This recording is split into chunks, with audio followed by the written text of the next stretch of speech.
I would like to take this opportunity to reply to this budget debate, sir. And I would like to thank all the honorable members who have participated in this budget debate. Honorable member from Nongkrem, honorable member from Nongpo, honorable member from Jirang, honorable member from Makurwat, honorable member from Salmanpara, honorable member from Juwai, honorable member from Ampatti, honorable member from Kharkutta, honorable member from Mohati, honorable member from Ramrai, from Mosunram, from Amlarem, from Mokundru, from Dalu, from Nongstoin, from Gambegri, from Sora, from Mokayo, from Maulai, from Songsak, from Shela, from Soyong, from Rangsakona, from Moshunrut, from Dadengri, and from Shillong North. So I would like to thank them all for the participation. And sir, without going into details of all the points that all the members have mentioned, so I take this opportunity to really explain on this entire budget speech and also in the process reply to some of the concerns that MLAs had at a larger scale, sir. Because we have to realize that the budget speech is regarding the entire year's expenditure and also vision document for the next 5 years.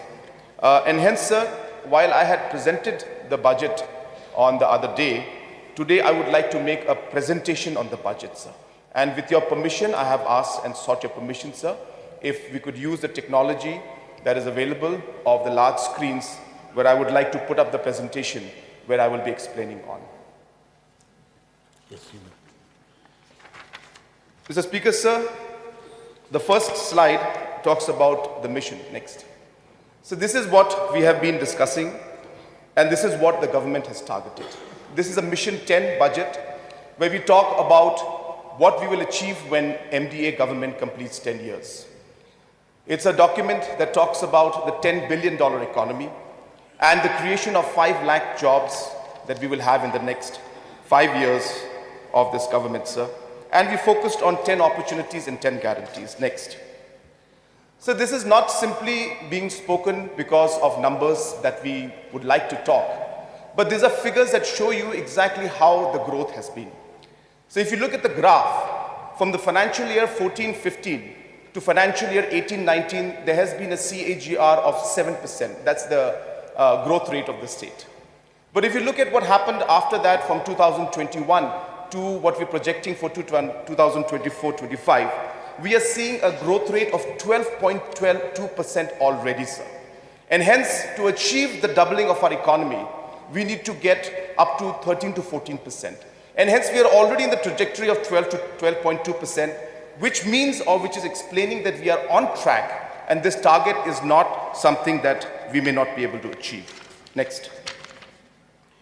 Sir, also keeping in mind what is Government of India's plan, which is really to reach a $45 trillion economy. If you look at the dark blue line and the graphs that are there, that shows what India government is working on, and that 45,000 on top is actually the $45 trillion economy in the year 2052, which is when India will be developed. This is the Viksit Bharat goal of the Government of India and the Honorable Prime Minister. And if you look at that, sir, we have mapped ourselves with the 10 number, if you can see on the left side, we will go up to $150 billion economy by 2052 and be part of that growth story of what Government of India and Honorable Prime Minister have in mind, sir. Next. So keeping again with the entire aspect, we are not just again talking in air. Things are actually happening as we speak. Again, so if you look at this graph, you look at the growth rate that has happened from 2015 to 2018-19. The graph was just simply moving in a very, very standard manner, and this is the actual expenditure that has taken place. But if you look at the graph from 2019-20, 2021, you can see that the expenditure from the year 18-19, which was at 12,000 crores. Of course, we had a challenge because of COVID, it went down to 10,000. But after that, if you look at it, it went down to 13,000, again went up to 18,000, went up to 21,000, and then went up to 25,000, and now this year we're targeting a 27,000 crore expenditure, sir.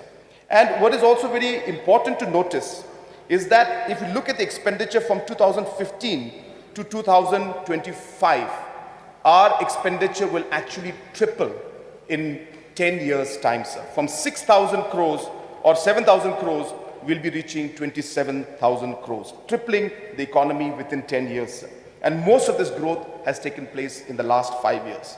It's important to also note the second last column, sir, or row, which says capital expenditure.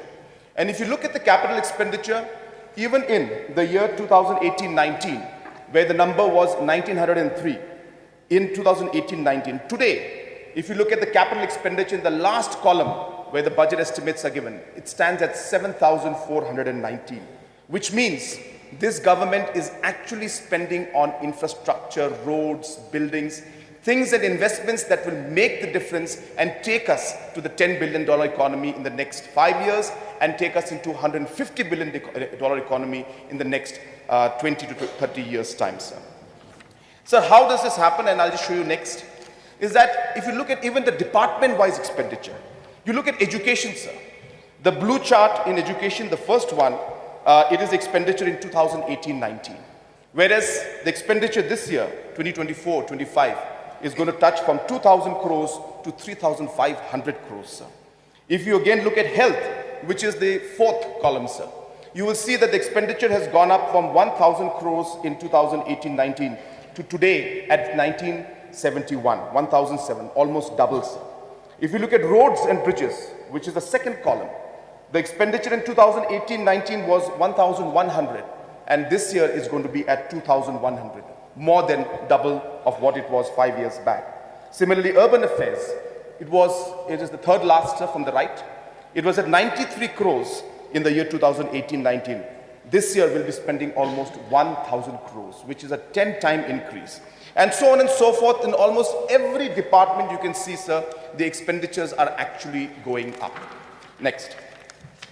So if you come to all of this spending, the question that everybody asks, where are we spending from? All the loans that we're taking, all this debt that we're taking. Sir, this is a misconception that needs to be clarified. The 27,000 crores that we're going to spend, if you look at the numbers out there, you can see, sir, that the largest amount is actually from the share of central taxes. That is a 9356, the one in gray. If you look at the light yellow one, these are the centrally sponsored schemes that come in, sir, 9371. And if you look at the next is 3557, which is the state's own tax resources. And then, of course, we have the state's non-tax resources. And this is the source of the receipts of the money that will be spent on different activities and development work of the government. Next. Sir, this is a very important point to note, that the government of India and the overall economy, Indian economy, is doing very well, sir. And thanks to the hard work and the vision of the Honorable Prime Minister, we are moving towards becoming, as I said, Viksit Bharat, which is the goal of the Honorable Prime Minister. So you can just note the last line. Share of central taxes have doubled from 2019 in 4,212 crores today to 9,466 crores. Now, how has this happened, sir? And if you look at the number again, this has happened because of the Finance Commission's devolution of taxes. Sir, as you are all aware, that Finance Commission distributes the taxes to different states based on a formula. And these are the direct taxes, which is the corporate tax and the income tax that is collected. So this formula is formulated by the Finance Commission. During the 14th Finance Commission's time, if you look at the second line, it used to be 0.642% used to be the share for Meghalaya. This is the formula, sir. But in the 15th Finance Commission, it was raised to 0.765.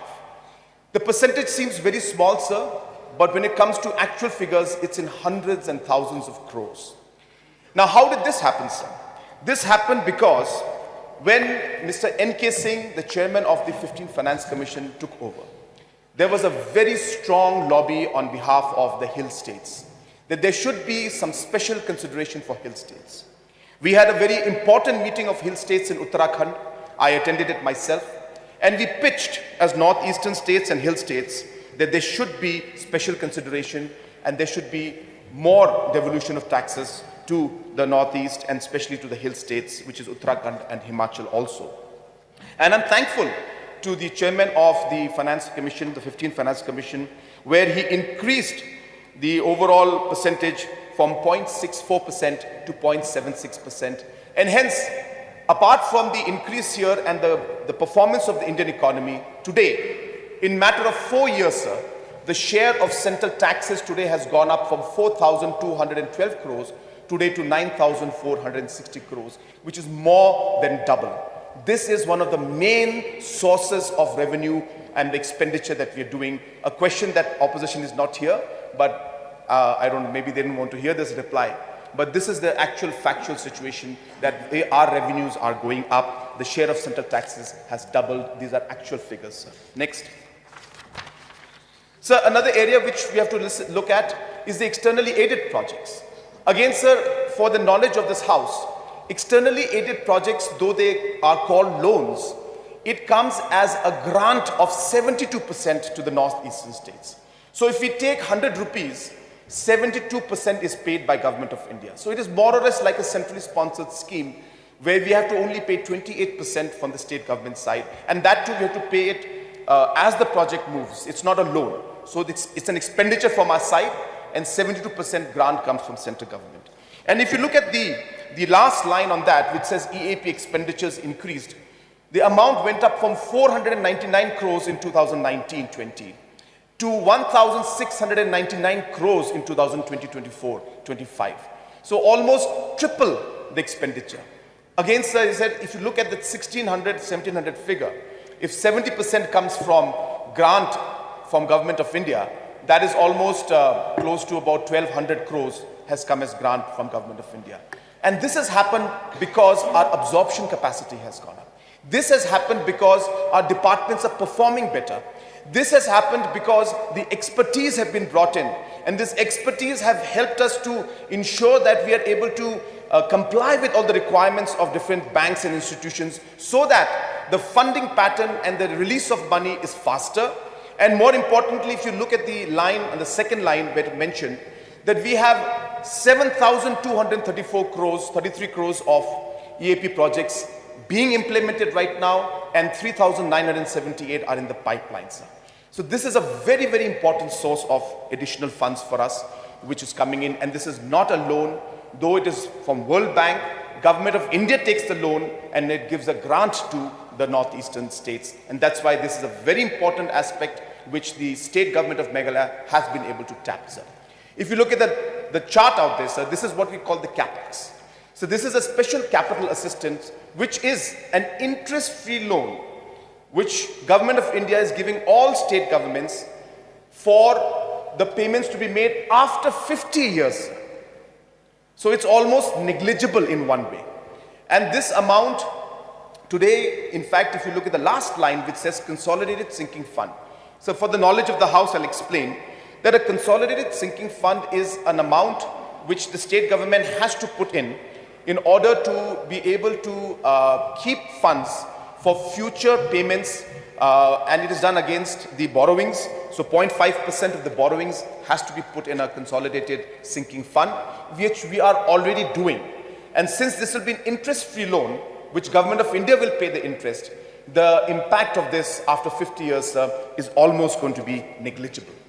State government of Meghalaya has been able to take full advantage of this. And today, from 2020 of having just 200 crores, in 2023-2024, we were able to mobilize 1,812 crores. So CAPEX, EAPs, the central share of central taxes, everything today has gone up, and that's the reason why our expenditures are increasing. Next.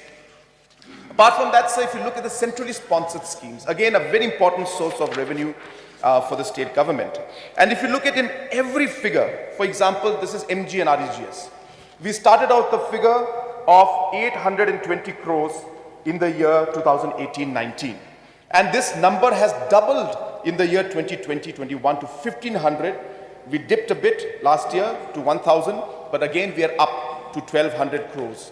Just one example of a CSS scheme of MG and REGS of how we are able to leverage and get maximum benefit. Again, sir, because of the capacity for the state government to absorb and implement schemes in a very, very aggressive manner.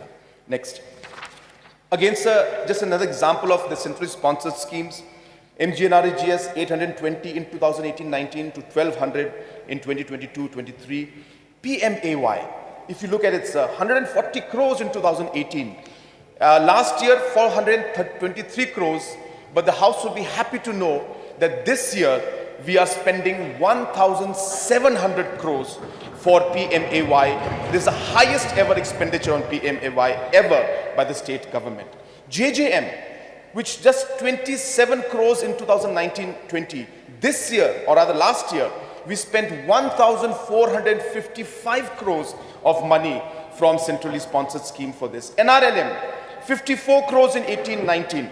Today, we are mobilizing more than almost close to 400 crores, and NHM the same, sir. So therefore, the implementation has been good.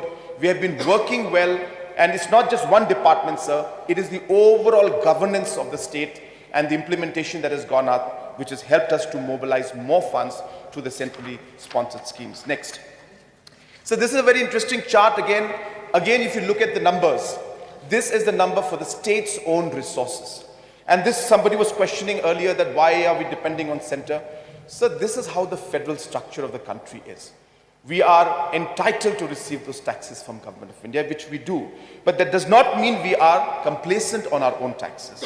So look at the number in 2018-19. 2,221, extreme left. I know it's a bit small, but it's 2,221 for, those who cannot see clearly. And you look at the number in 2020-24, which is the last figure, sir. And you will see that we are going to touch 4,788 crores, which means in matter of 5 years, we are doubling the state's own resources also, sir. So we are not lagging behind. We are moving forward. Many reforms have taken place, which has allowed us to double the revenue of the state. Next. And so these are happening because we have taken a lot of reforms, sir. I don't want to go into everything, but just small things like in excise, sir. Just a simple thing of prepaid ad valorem.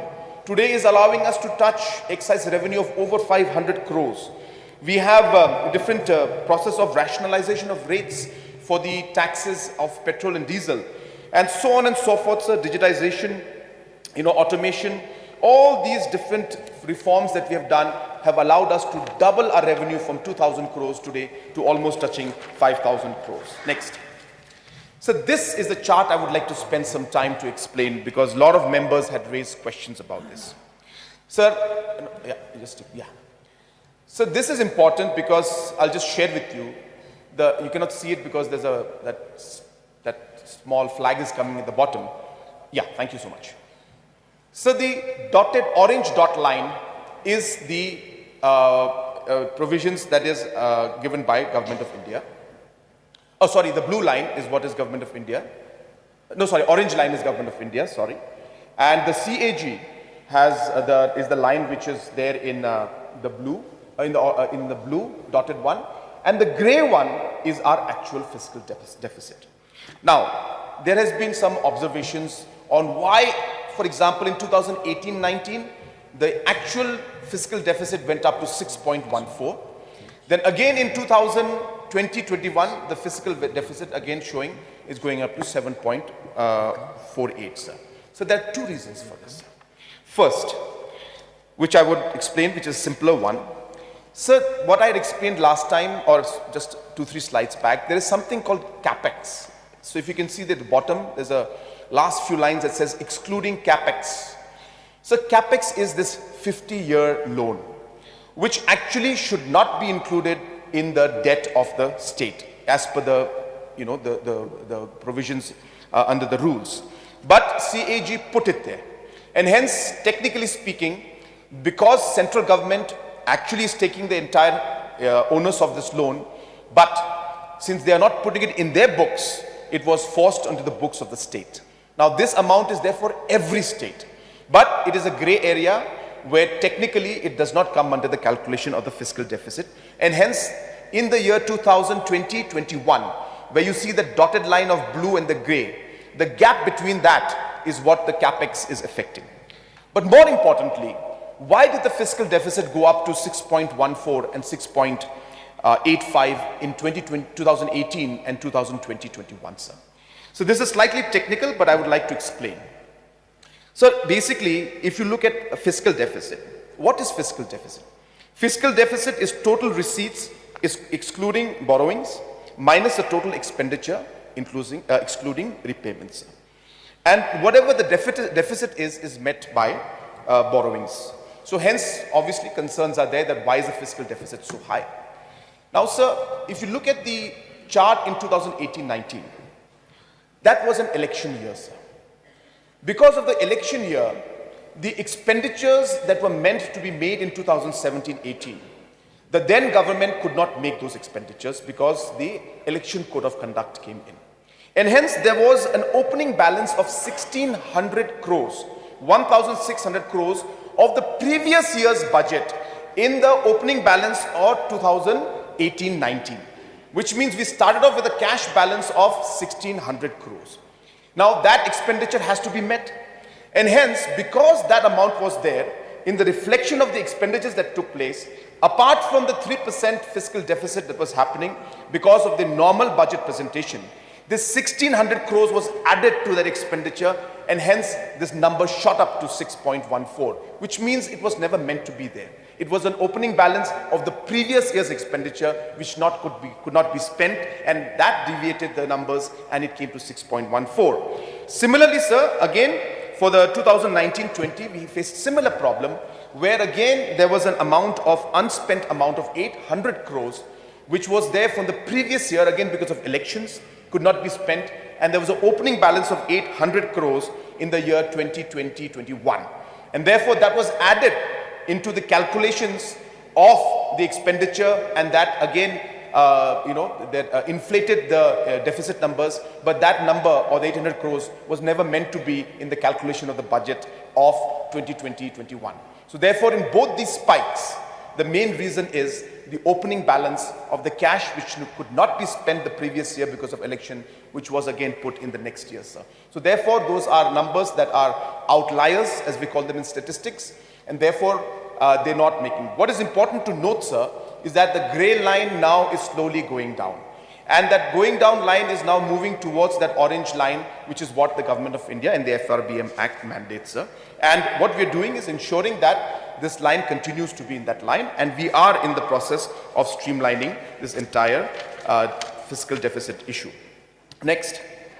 Sir, at the same time, just to again, the high fiscal deficit, the last part, again is explained there that the high opening balance cash of 1st April 2018 was at 1,680 crores, which again, inflated the overall numbers, because this was, as I said, not cash meant for that year, but it was cash taken from last year, but the expenditures made in the year next to the elections, after the elections, but it reflected in the expenditures, so the numbers spiked up, sir. So these are the kind of issues that were there, and sir, again, just so that everybody's clear, that governments borrow throughout the world, sir. Everybody borrows. There is a normal thing. It's not a wrong thing to borrow. But then what is important is, number one, our revenues also are going up. So it's not that our expenditure is going up just because of borrowing. I've shown to you, sir, the share of central tax has doubled. The EAPs tripled. The CSS doubled. The state's own resources doubled. Obviously, sir, we have more money to spend, and we spend. So it's not that we're spending everything from loan and from debt. And if you look at this, sir, debt requires consent of Government of India. So we cannot just take debt as we wish. Based on the economy of the state and certain rules and provisions, we have to follow this. And therefore, this entire concept of this government going into complete debt-funded development is completely wrong, and a completely wrong notion, sir. And I would want to clarify that to this House. As I said again, sadly, the honorable members from the opposition are not there. Otherwise, they would have got the clarification, or maybe they didn't want the clarification. That's why they left, sir. So having said that, next. Sir, there was also, of course, a lot of concern about this entire third worst state in terms of the per capita, the GDP of the states, and Meghalaya being at the last bottom 3.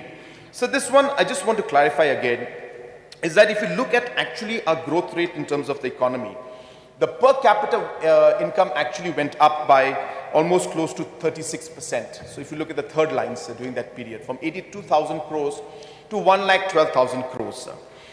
More importantly, sir, this is the time when the government started to put the reforms into place.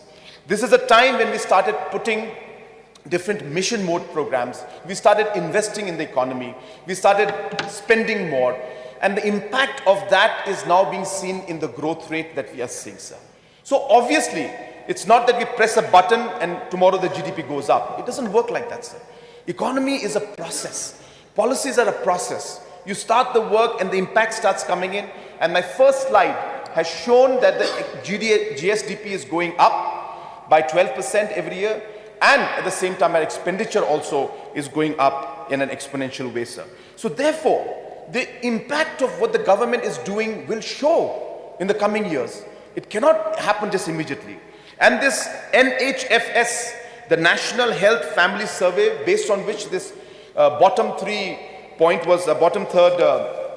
GSDP was being mentioned and quoted everywhere. So it was for the period of 19 to 21.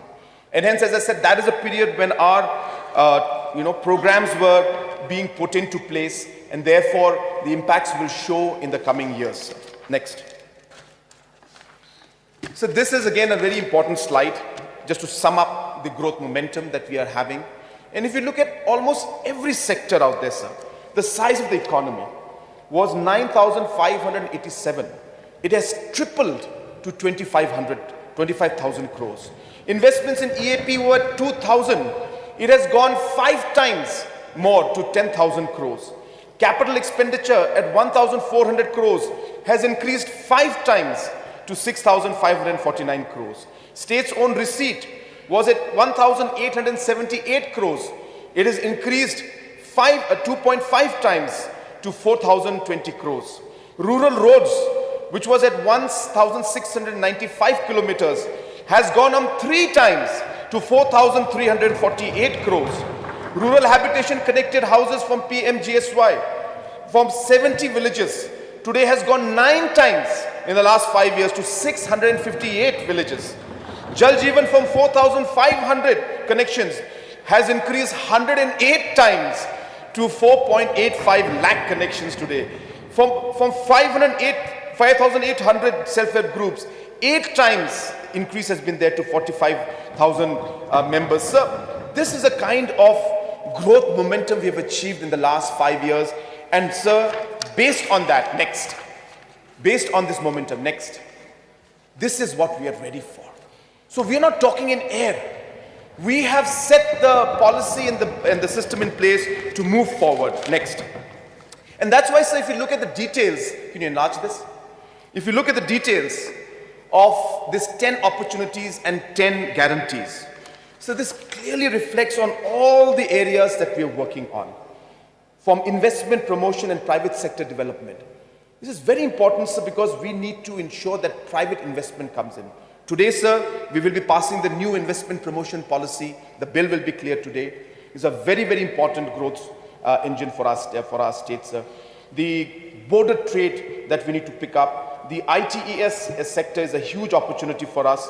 The women in our society are already showing the way, and we hope that we can do much more. The urban transformation of Shillong, Jowai, Tura and other areas will be a very important part of our growth journey and opportunity. The youth will be very important. Tourism will be important. Power generation, we just came out with a new power policy yesterday. The income of the farmers, and obviously the environment issues that are there, and a green and climate resilient economy. These are the opportunities we see where we can really move forward. The guarantees stand as our way of looking at how we can give back to society, how we can ensure that the basic services at the grassroots level are there for the people. So while the economy grows, how do we ensure that every citizen is part of that growth? And hence, we should have physical connectivity to almost every village. We will move forward to ensure that we saturate connection to every villages. All houses should have piped water connections. All villages should have internet connectivity. All eligible household beneficiaries should have houses. Everybody should have reliable and stable power. We should ensure that when we work with the community, because our society is a community-based society. How do we build community infrastructures so that we can involve and engage the community with us? To ensure that service delivery, the governance that we have, that can be made easier to the public. Healthcare is a very important part. Education, which is the joyful and quality learning, and obviously caring and an empowered state, where we look at the marginalized section of our society and how we can help them. And therefore, so these are the 10 opportunities and 10 guarantees that we're focusing on to really be able to now leverage on what we have done in the last 5-6 years to now take the growth momentum to an exponential level and achieve the goals that we would like to achieve.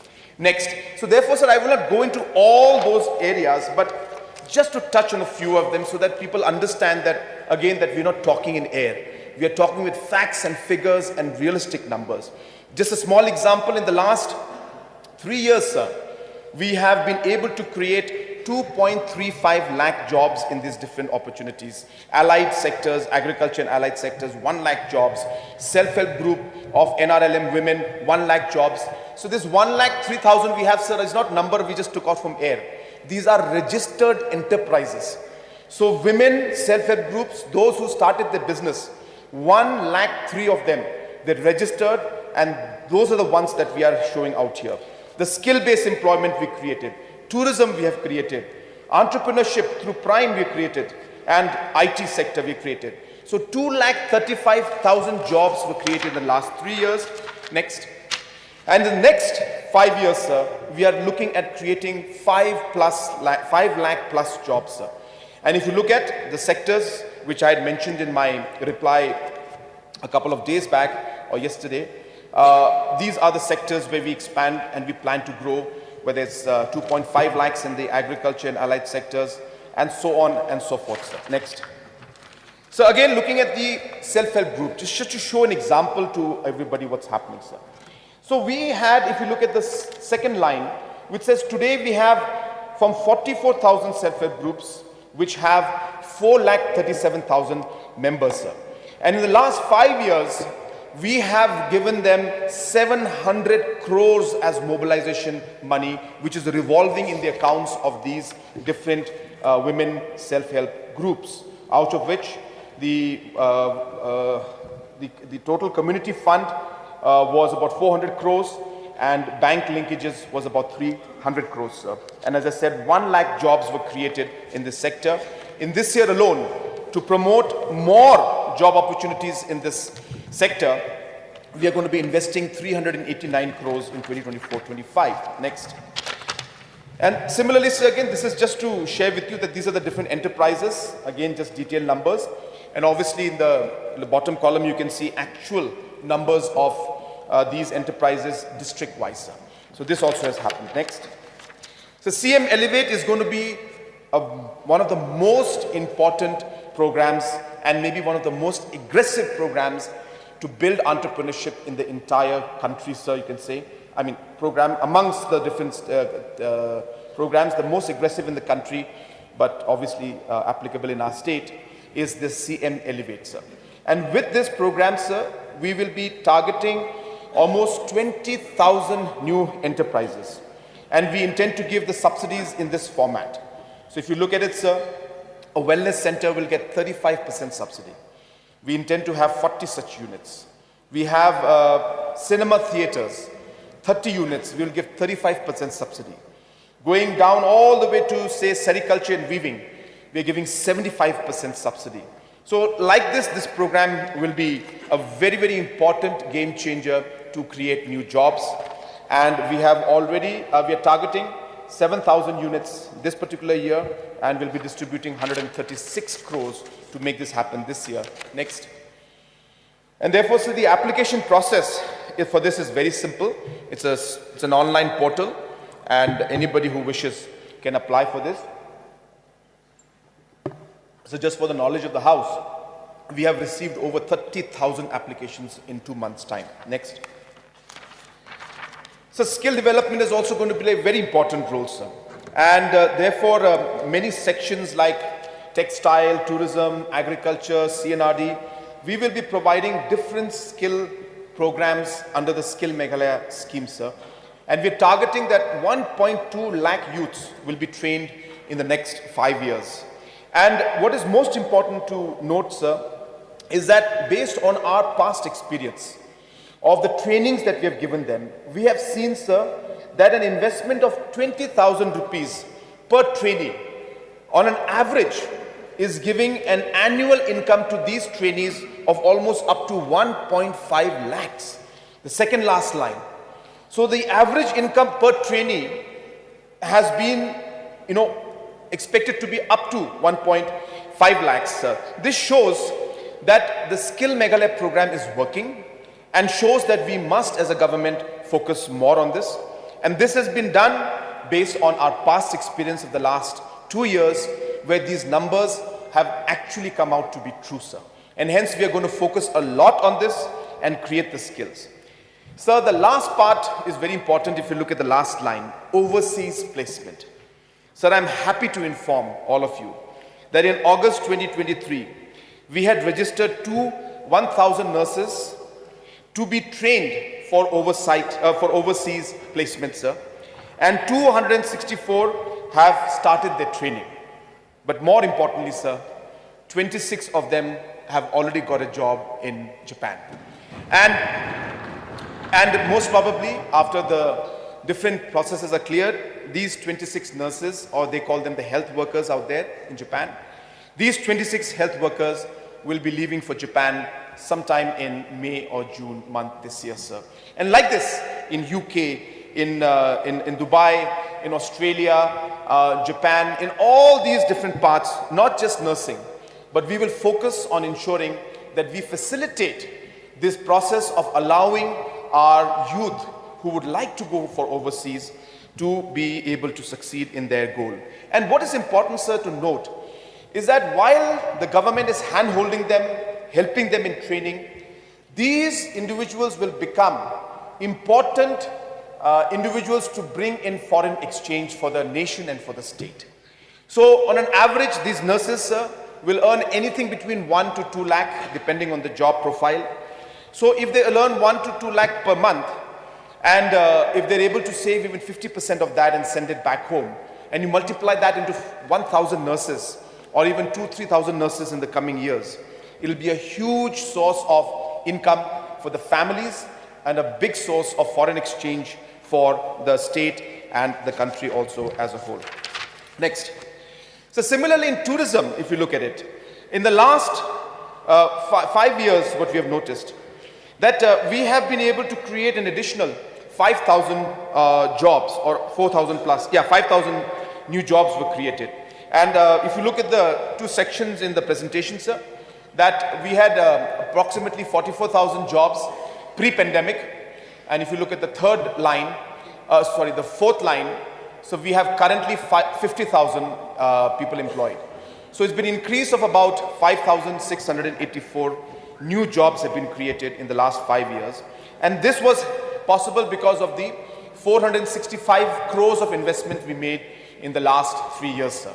So now our plan is to invest about 4,000 crores in the tourism sector in the next 5 years. And hence, if we were to apply the same formula as above, we expect that this would create up to about 50,000 new jobs. Next. So in the information technology section also, if you can see the first slide of the Shillong Tech Park, this is actual, sir. We have 1,500 direct employment and 4,500 indirect employment, sir. The second phase also will create 3,000 direct and 9,000 indirect employment. And the Shillong and the Turang Tech Park also is expected to create 3,000 and 9,000. So total, in the last row, you can see the total that says we expect to create about 30,000 new jobs. And more importantly, sir, we have also put the IT policy in the domain, public domain, and we will be incentivizing the establishment of different IT parks and people coming in and investing in the IT sector so that direct and indirect jobs are created. So we expect these numbers to go up But as of now, whatever the projects that are there in the pipeline, we are sticking with those projects, but we will definitely expand and push this sector even more in the coming years. Next. So primary sector, which some of the members were really mentioning about, I just want to share what the government has done in the last 5 years, sir. So we have spent almost 700 crores in the last 3 years for value chain development. What does that mean, sir? About 52 crores was spent on area expansion for 14 crops: khasi mandarin, ginger, spices, herbs, passion fruit, cocoa, coffee, etc. Apart from that, sir, prime hubs were created, 10 of them operational, 16 ongoing, and 8 upcoming. We spent 160 crores in the different prime hubs, which act as training, incubation, and different forms of facilitation center for the entrepreneurs. So 343 agriculture infrastructure microprocessing units were put up throughout the state at a cost of 111.91 crores. Interest-free loan of almost 36.8 crores was given to the farmers, and 205 crores worth of focus money was given to different focus groups and individuals. Next. So this is a small example. I know it's a bit small, but if you can just expand it. This is important, sir. So this is an example. Just go in the top right-hand corner first. Yeah. Start with that. Perfect. So this is what an example of what Lakadong turmeric or Lakadong farmers had to go through. So pre-mission, we have something called the Lakadong mission. This is just an example, sir, to show you how things have been happening. So pre-mission, there were 1,000 Lakadong turmeric farmers. There was a difficulty in getting planting material. The low individual volumes were there, limited awareness, prevalence of middlemen, so on and so forth, sir. What happened, sir, after the mission came in? Just go on the right side. From 1,000, sir, today, we have 13,000 farmers who are involved in Lakadong. That's 13 times an increase, sir. We are supplying them sufficient seeds. We are ensuring that bulk aggregation is taking place.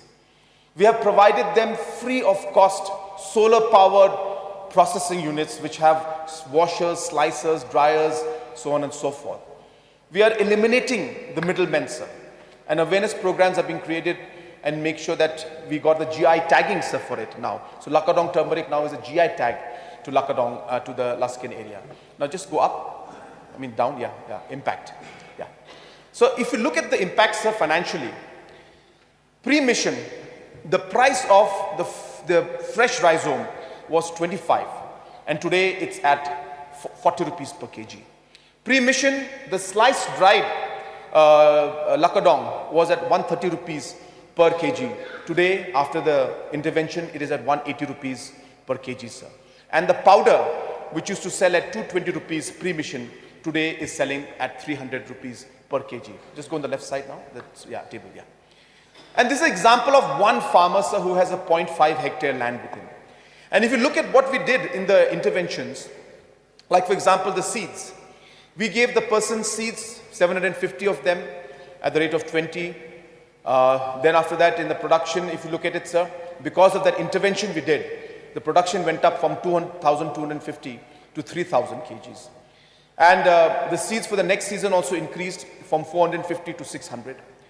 The sale of fresh rhizome also went up from 450 to 600. Then the fresh rhizome processing went up from 1,350 to 1,800 kgs. And then after that, as I said, the sale of that also went up from 270 to 360. So if you look at the numbers at the bottom, sir, that ultimately because of this, the profit that the person used to get, a 0.5 hectare landowner, who used to get 31,000 rupees in the program or the mission, now post the mission, today is almost getting triple the amount of profit that they used to get before this program had started. This is a live example, sir. We're not making these numbers up. Next. Sir, next, So these are some examples. Again, these are the food processing units which we have actually put up, sir. So first one is in Umdihar. This is a very great example. If you look at it, sir, these are basically about 290 metric tons of pineapple has been processed here till date, sir. About 18 multiple producer groups are supplying their products to these processing units, and they don't have to sell it outside in the market, or they don't have to, wait or be worried about their products getting spoiled, sir. And the price realization for the farmers has gone up by 90% because of this intervention, sir. And today the trade from here is almost more than 39 lakhs that they've achieved. And you'll be happy to know, sir, the powder, pineapple powder that is made from here today is used in baby foods in Switzerland. This is what's happening, example of just one product that we're talking about. So the right one is the Rongara plant, which I inaugurated recently. So this is a completely solar powered unit. About 700 metric tons of jackfruit will be processed here every year. Obviously other products also will be included. 8,000 farmers are going to benefit from this project. 8,000 farmers, sir. So you can imagine the kind of impact, and these are just two of them, sir, out of the 300 that we have created that I'm showing you. I don't have time to show all the pictures, but there are 300 plus, some smaller, some bigger, but this is the revolution that we're creating at the grassroots level for the farmers. So next. So another very important program for us is this early childhood program. Again, the last line is important. So the investment of every dollar we make, this is an international study, sir, not given by us, but the agencies like the ADB, which is funding this, these are reports that have come out through different agencies. Sir, $1 investment in early childhood development gives a return of $15 to $17 in return if you invest $1 also on a child. So this is important to note. Why? Because we have neglected this for many years. For the first time, and maybe this is in the entire country, this is the first time in the largest such program where we are intervening in a scientific manner to ensure that the full potential of a child comes out. So a child's brain grows the maximum between the age of 1 and 8. And hence, we need to ensure that the right nutrition is given, right facilities are given, and right opportunities are given. This particular project, which is worth almost close to 300 crores, is going to help us make this intervention, and state government will also put in more funds from its side to augment the efforts of this particular scheme and this program. Next. Sir, education, as we've always said, is one of the biggest priorities of this government. So 244 government schools, LP schools and higher secondary schools are there. You can see the list, sir. So you will be surprised to know that these schools for the last 30 to 50 years were completely neglected. There was not a single, real project that was taken up to improve the overall condition and overall infrastructure in these schools. It is this MDA government, sir. In the last 4 years, we came out with Mission Education. We spent 326 crores. And today, sir, if you look at the second column, 1,740 LP schools, the work is in progress. 11 schools that are there, secondary schools, work is in progress, sir. The lower primary schools, again, 100 new buildings, sir. There are 80 in progress, 20 completed. So on and so forth. The first time there is actually a mission mode, effort to ensure that the quality of our educational infrastructure comes out and improves. And the House will be happy to know, which I've mentioned in my budget, that it is going to go up. We're going to come up with Mission 2, where we're going to provide electricity, water supply, and furnitures also to all these schools. Next. So sports infrastructure, again, these are great numbers. So in the last 6 years, we have allocated 701 crores for development of sports infrastructure like never ever before, sir. So if you look at the numbers, there are total 300 sports infrastructures in the state. Out of these 300 infrastructures, 122 were constructed in the last 3 years, which means 40% of all the sports infrastructure in the state was made in the last 3 years of this MDA government, sir.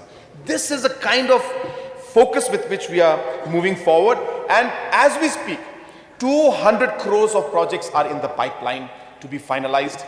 And obviously, sir, I don't have to speak about other projects like our projects for the Meghalaya Games that are happening now on a regular basis, so on and so forth. And sir, in Mokunu, the last line, very crucial, sir, we will be building one of the largest sports complexes in the state, sir, where we'll be having almost 20,000 seating capacity stadium, and we'll be having Olympic-sized swimming pool and other facilities, as I said, at a cost of 350 crores.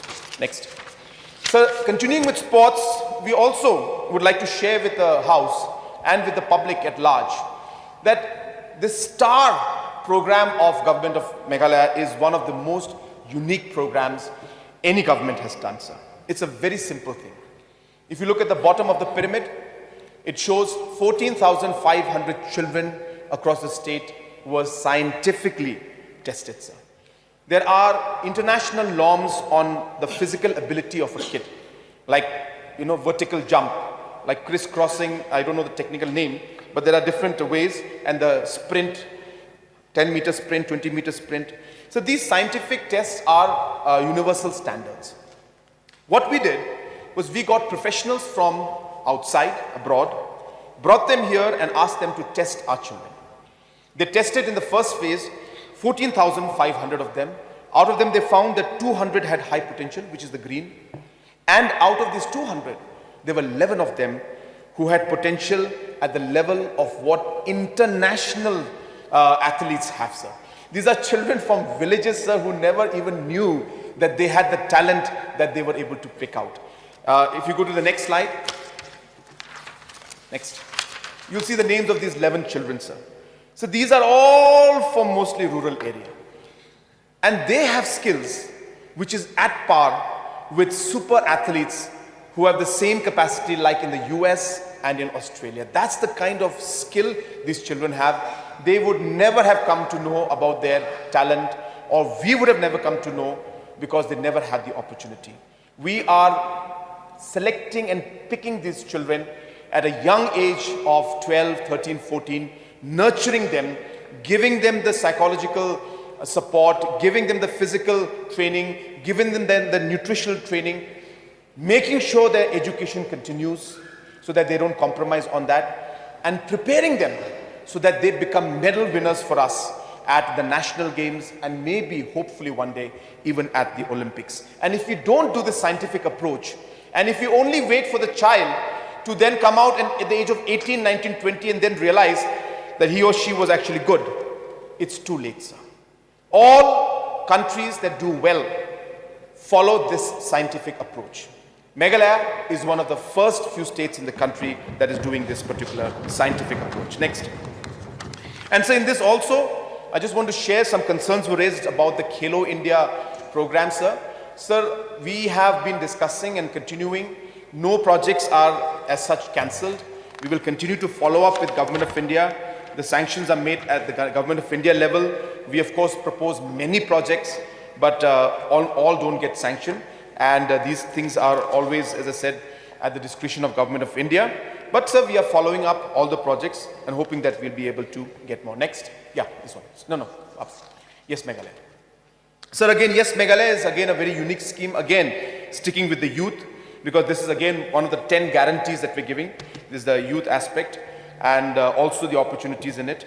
So again, a small example where almost close to 1,431 groups have been given almost 5 crores in the last many years, about 3 years, 4 years of this program that we had started. A very, very unique, a very simple program where any youth group or sports group or cultural group can apply and get support of up to 1 lakh rupees for any positive and constructive activity that they would like to do. It could be cultural aspect, it could be sports aspect, it could be music aspect, it could be language aspects, sir. So therefore, we are promoting and allowing the youth to do different programs. And this year alone, sir, we have budgeted 20 crores to be given to different youth groups to be able to achieve and to be able to fund it, sir. So also in this thing, we've expanded the entire scope of work by ensuring that we are able to give not just sports and music, but cultural aspect also. We feel culture is important. We feel if you want to promote our culture and our languages, then we need to ensure that we are able to support them, sir. We are, as a state government, trying very hard to get the recognition for our languages in the 8th schedule, and therefore this particular effort will only help us to be able to achieve this particular goal.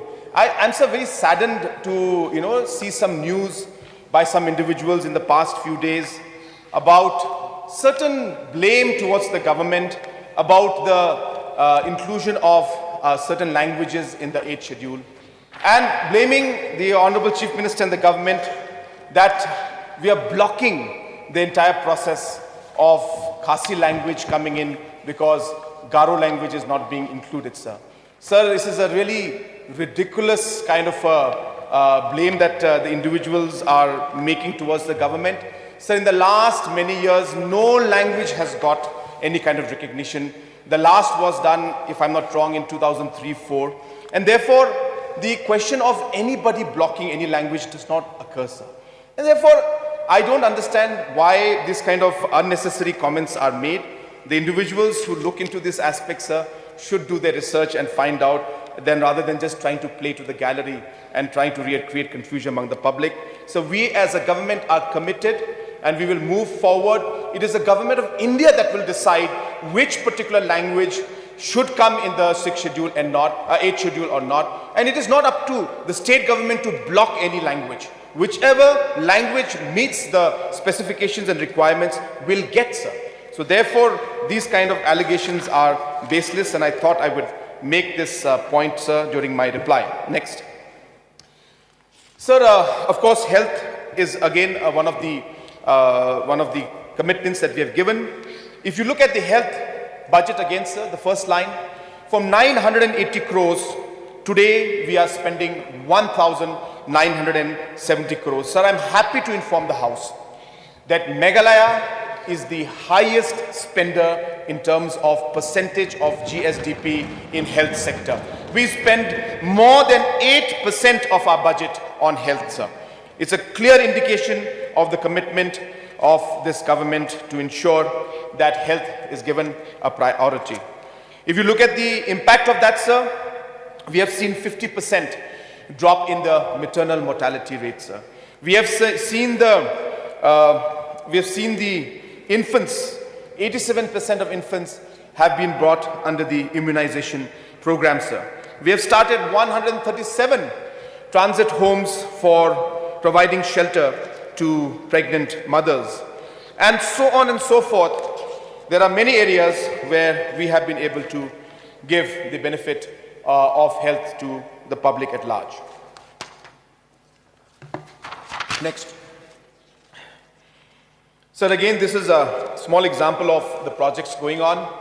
Again, another externally aided project of about 371 crores, and the work is moving with many other departments, CHCs, PHCs, and sub-centers are being upgraded, and this project is doing very well. Even the MHIS is another scheme which is doing very well, where Government of Meghalaya is spending close to 174 crores annually. Next. Again, sir, a small example of different health infrastructures that are coming up throughout the state. Again, another reflection of the kind of importance that we are giving to the health sector. Next. Again, sir, another example of different CHCs coming up all across the state. Next. Sir, again, these are some of the very great projects that will come up in the next 2 to 3 years, sir. This is a glimpse of what we are trying to do. So this is the Maumulu Cave, the Meghalayan Age experience in Sora. This project has been sanctioned at 32 crores, and we expect to complete this design and this implementation in the next 2 years. Next. So this is the Mollendep Hospitality Complex, the Eco Resort. Again, at a cost of 30 crores. We will be completing this also within the next 2 to 3 years' time, sir. Next. So this is the Tura Convention Center that was, as the work is going on, it's a 56 crore project, and this will be state-of-the-art convention center where we will have different facilities for conferences, having large public programs and an amphitheater also. Next. So this is a Unity Mall that we have proposed. In fact, so this is the document for the Unity Mall, and I just want to share sir, with you that today Meghalaya has got the expertise today to make these kind of DPRs in matter of weeks. There was a time when it used to take about a year for us to prepare these kind of documents. But today, because of the capacity building and because of the support that we have, in matter of weeks, we're able to prepare this. And you'll be happy to know, sir, that Meghalaya was one of the first states to receive sanction for the Unity Mall in the entire country. And one of the highest amounts also has been sanctioned for us. And Government of India has congratulated the state government for this unique design and the quick work that was done. And the sanction has already been given to us. This is about 220 crores, which will be coming up in Sauli side, near the new secretariat in the new administrative complex. Next. So this, of course, is the urban transformation. This is what Shillong will become in the next years to come, sir. 1,200 crores to be spent on the administrative city, 5,400 crores to be spent on the knowledge city. So we will see Shillong transform after this investment, apart from the other investments which we're anyway making, an additional amount of close to 7,000 crores will be spent to transform Shillong city. And sir, this will be one of the most important, growth drivers for the state. And we will see things absolutely transform. And as a capital of our state, Shillong has been, in a way, not getting the kind of expansion and the investment that is required. And hence, this project has come up. And I'm happy to inform the House that the work for this already DPR stage is on.